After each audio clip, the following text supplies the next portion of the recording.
लंका म्हटलं की सोन्याची लंका आणि रावणाची लंका या दोन गोष्टी अगदी सहजपणे आठवतात.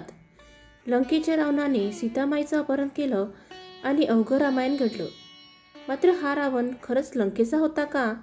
किंवा लंका खरोखरच रावणाची होती का? हे आपण जाणून घेऊया.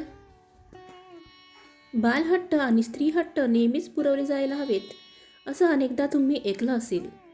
भगवान शिवाने लंकेची केलेली निर्मिती म्हणजे पार्वती मातेची इच्छा होती असं म्हटलं जातं. एक प्रकारे याला महादेव शंकराने पुरवलेला स्त्रीहट्ट म्हणता येईल.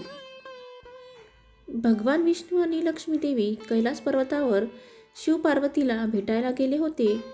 त्यावेळी लक्ष्मी देवींना तिथली थंडी सहन झाली नाही, म्हणून या एवढ्या थंडी ठिकाणी वास्तव्य कसं करता अशी विचारणा लक्ष्मी देवीने पार्वतीकडे केली.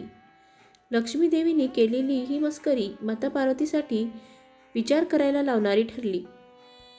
वैकुंठाची यात्रा करून आल्यावर तिथलं वैभव पाहून पार्वतीने असाच एक महल बनवण्याची इच्छा शंकराकडे प्रकट केली.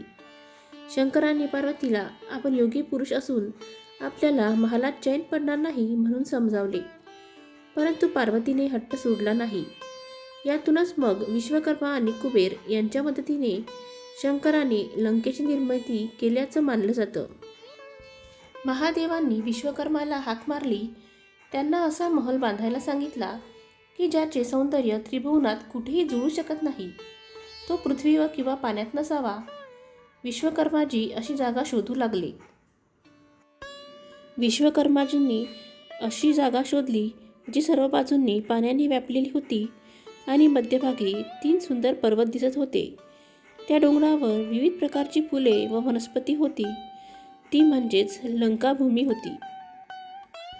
जेव्हा विश्वकर्माजींनी माता पार्वतीला त्याच्याबद्दल सांगितले तेव्हा माता पार्वतीला खूप आनंद झाला आणि त्यांनी एक विशाल नगर वसवण्याचा आदेश दिला.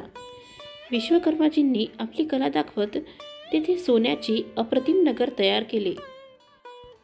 माता पार्वतीला गृहप्रवेशाचा शुभ मुहूर्त मिळाला. विश्रवा ऋषींना आचार्य म्हणून नियुक्त केले गेले. सर्व देव आणि ऋषींना निमंत्रण मिळाले. ज्याने राजवाडा पाहिला त्याची स्तुती करताना तो कधीच थकत नव्हता.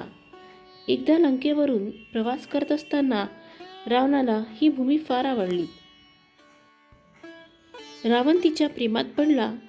छळकपट करण्यात माहीर असणारा रावण रावणाचं रूप घेऊन शंकराकडे पोचला. भिक्षा म्हणून त्याने चक्क लंकेची मागणी केली. महादेवाने रावणाला ओळखलं. रावणाच्या कपटाची जाणीव शिवाला झाली होती. मात्र असे असूनही त्यांनी रावणाची मागणी मान्य केली. महादेवाने रावणाला लंकापुरी दान केली. पार्वतीला रावणाच्या या उद्धटपणाचा खूप राग आला आणि तिने रावणाला शाप दिला की तू महादेवाच्या साधेपणाचा गैरफायदा घेऊन माझ्या प्रिय राजवाड्याचा ताबा घेतला आहेस. माझ्या मनात रागाची आग धगधगत आहे. एके दिवशी महादेवाचाच अंश या महलाला जाळून कोळसा बनवेल आणि त्याचबरोबर तुझ्या कुळाचा नाश होईल. आणि अशा प्रकारे पार्वतीचा श्राप खरा ठरला आणि महादेवाचा अंश हनुमानाने लंका जाळली. जर तुम्हाला माझा व्हिडिओ आवडला असेल तर प्लीज माझ्या चॅनलला लाईक, शेअर आणि सबस्क्राईब करा. धन्यवाद.